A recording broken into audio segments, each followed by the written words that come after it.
नमस्कार. सत साहेब. आपलं नाव? पुंडलिक दास ओकाडे. आपण कुठून आलात? मुक्काम पोस्ट कोपरगाव, जिल्हा अहमदनगर. आपला व्यवसाय काय आहे? माझ्या आजोबांपासून शेती हा व्यवसाय आहे. संत रामपालजी महाराजांची गुरुदीक्षा आपण कधी घेतली? संत रामपालजी महाराजांची दीक्षा मी 9/4/2017. संत रामपालजी महाराजांची गुरुदीक्षा घेण्या अगोदर आपण व आपला परिवार कोणती भक्ती साधना करत होतात? माझ्या आजोबांपासून परमार्थाकडे वळालेले होते. आजोबा वडिलांनी जो परमार्थ केला तो पण आम्ही सुरुवात केली. आमचं शालेय जीवन ज्यावेळेला सुरुवात झालं ना, त्यावेळेला मी 4थीला होतो. आणि 4थीला असताना आजोबांनी मला वारकरी संप्रदायाची म्हणजे पंढरपूरच्या पांडुरंगाची माळ टाकली. आणि तेव्हापासून माझा त्यांच्याप्रमाणे परमार्थ सुरू झाला. माझी जी सुरुवात झाली असं करत करत करत 11वीपर्यंत शिक्षण झालं. एकादशी चालू होती. आजोबांचं आणि वडिलांची एकादशी, शिवरात्र, नवरात्र हे सगळे उपवास चालू होते आणि त्याच्यामध्ये आम्ही पण सामील झालो होतो.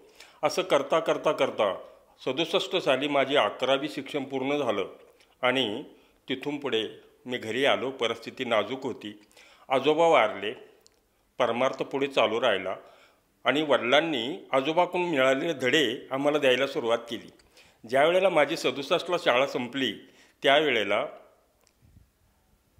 आम्ही दिंडीचा प्रोग्राम सुरू केला.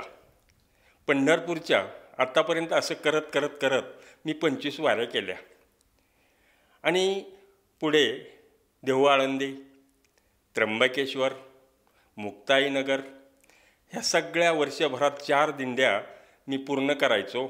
आणि असं करत करत करत माझं बरेच दिवस त्याच्यामध्ये गेले.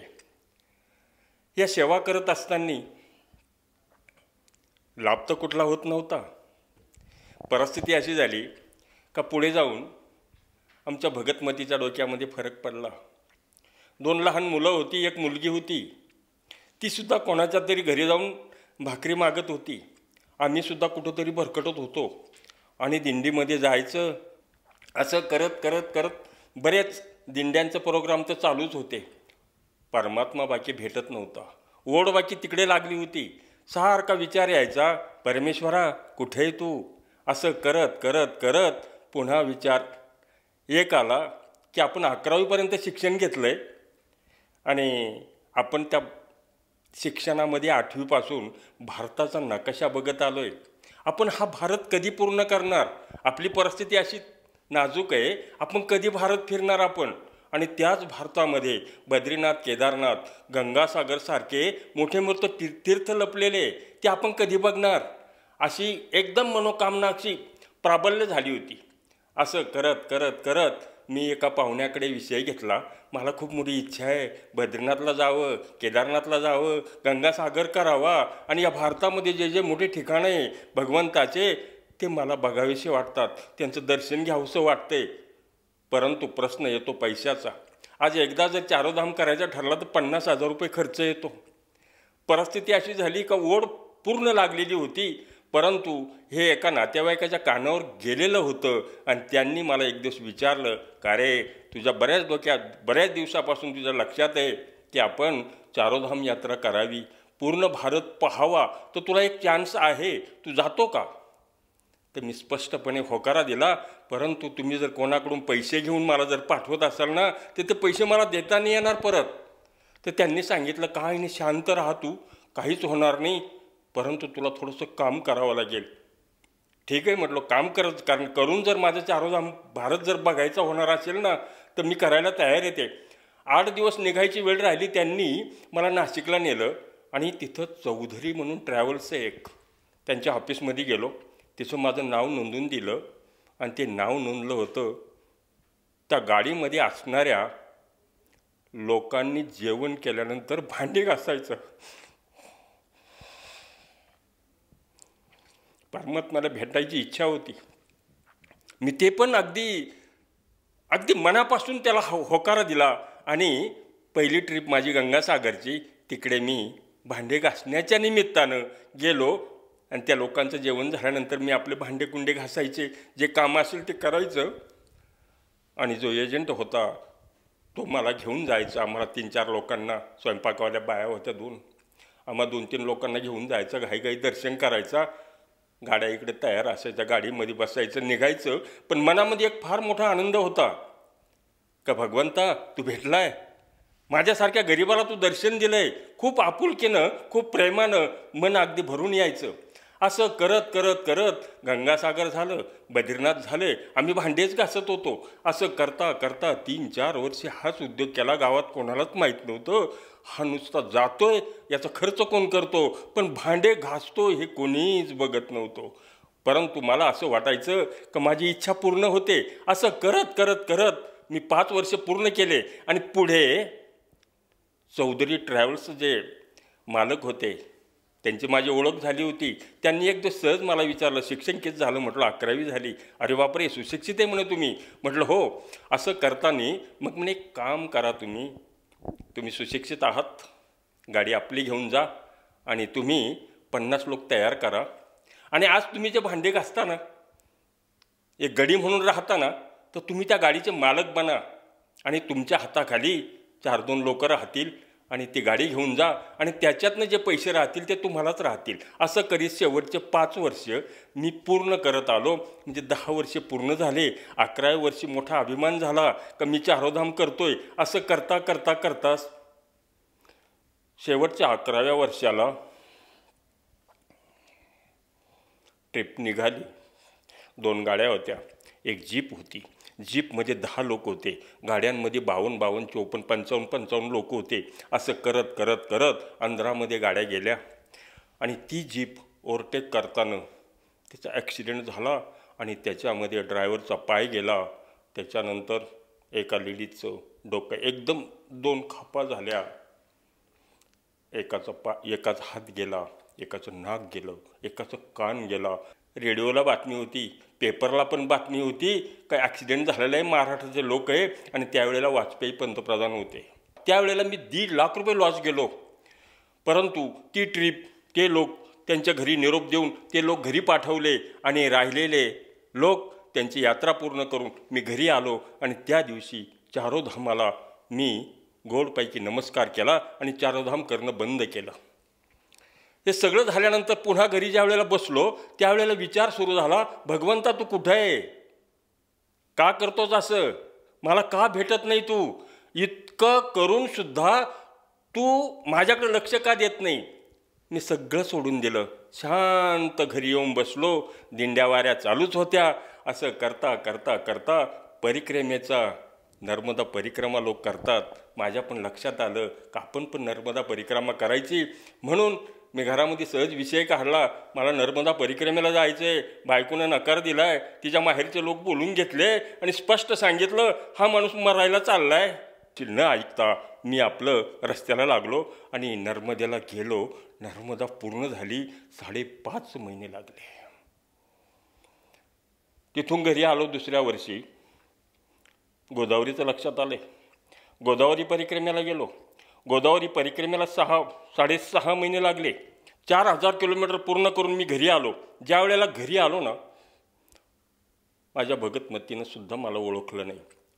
कारण बेंबीला लागलेल्या माझ्या जटा, कान झाकल्याचे माझे केस, मोठे मोठे 1.5 इंच नखं वाढलेले, माझी प्रत्येक बरगडी उघडी असलेली.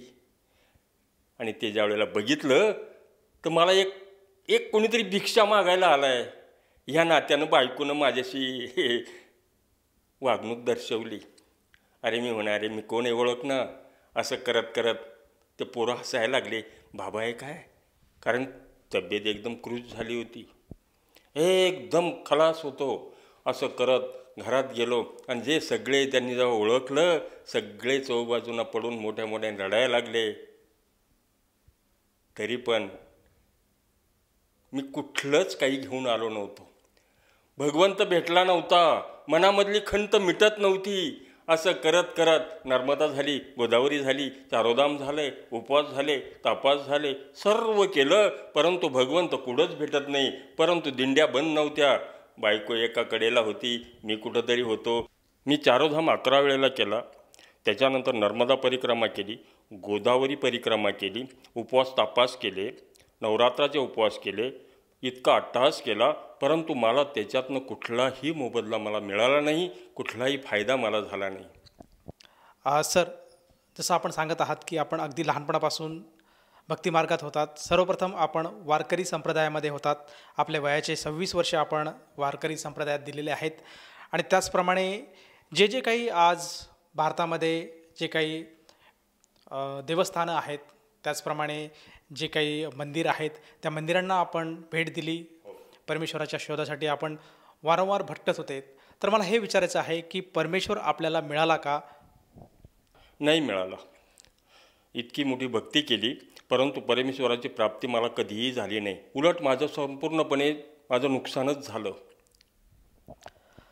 सर, जसं तुम्ही सांगत आहात की आपण एवढा हट्टहास केला परमेश्वर प्राप्तीसाठी, परंतु परमेश्वरांनी आपल्याला दर्शन दिले नाही.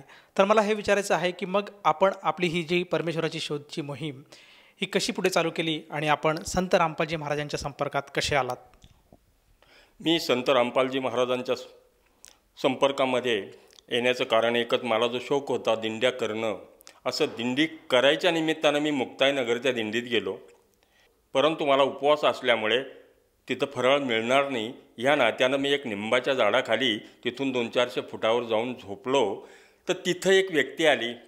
त्यांनी मला जय हरीच केला. त्यांना माहिती होतं हे दिंडीतलेच आहे, गंध वगैरे लावलेला होता मी जय हरी केला. तर ते म्हणे का हो लय लांब येऊन झोपले? तर म्हटलं मला उपवास आहे. ते म्हणे चला घरी. एक ज्ञानगंगा नावाचं पुस्तक त्यांनी उचललं त्या थप्पीवरनं माझ्या हातात दिलं. ते ज्ञानच्या वेळेला नाव हे शीर्षक मी वाचलं. फक्त ज्ञान शब्दालाच मी लगेच डोक्याला पुस्तक लावलं आहे. खूप मोठा आनंद झाला. तुम्ही काही करा पण ही नामदीक्षा घ्या. मी म्हणे ठीक आहे, मी पुस्तक वाचतो. त्यांनी नंबर लिहिला पुस्तकावर, मला फोन करा आणि मी पुढचं काय करायचं ते बघतो म्हणे. म्हटलं ठीक आहे. पुस्तक घेतलं. मी तशी दिंडी पूर्ण करून सगळे लोक 8-10 दिवसांनी घरी गेले. घरी गेल्यानंतर ज्ञानगंगा वाचायला सुरुवात केली. मोठा अट्टहास पडला, भगवंता आहे तू. मी इतका मोठा उपवास केला ना, इतका मोठा प्रयत्न केला ना, तरी पण तू भेटला नाही मला.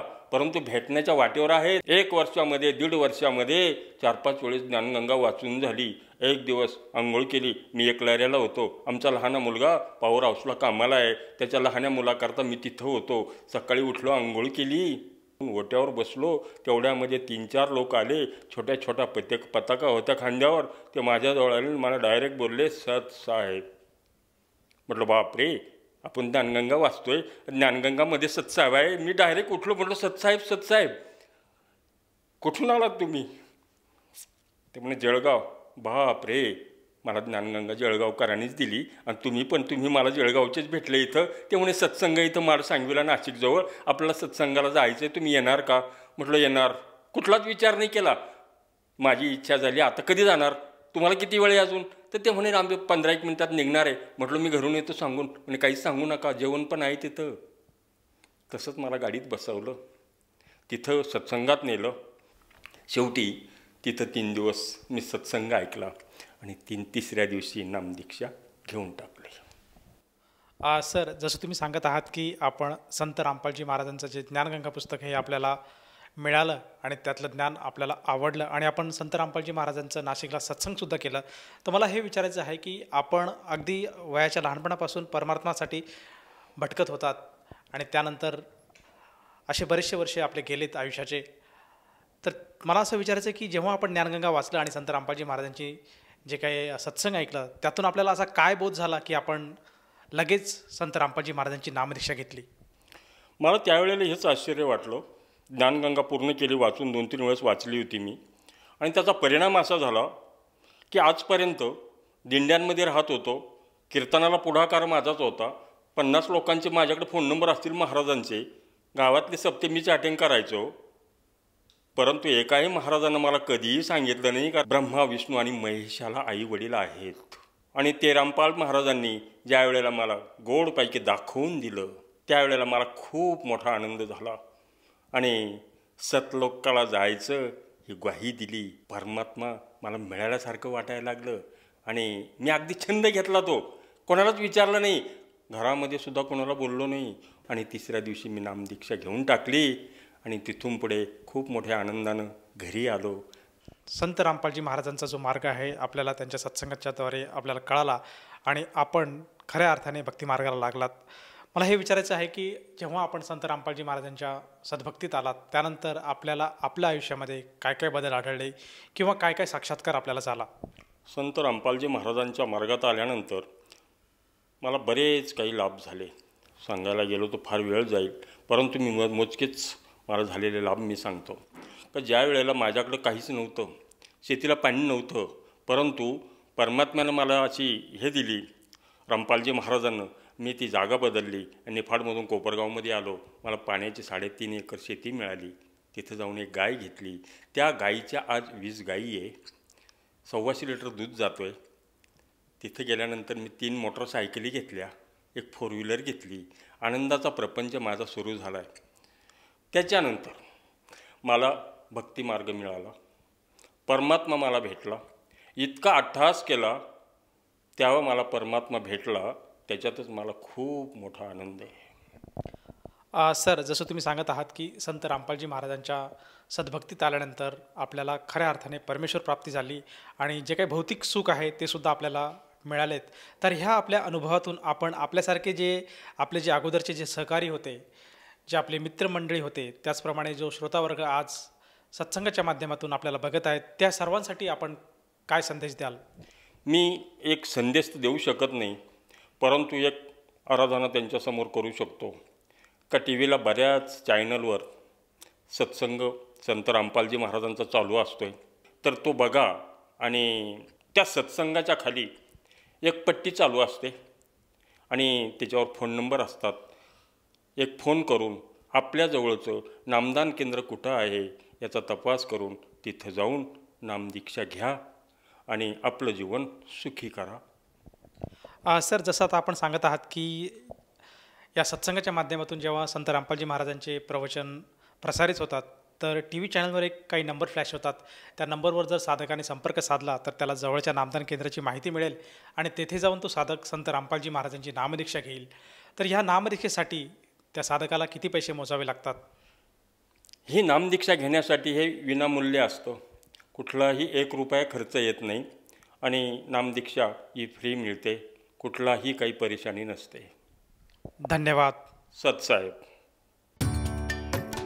संपूर्ण विश्वामध्ये 500 पेक्षा जास्त नामदीक्षा केंद्र आहेत जिथे निशुल्क नामदीक्षा दिली जाते.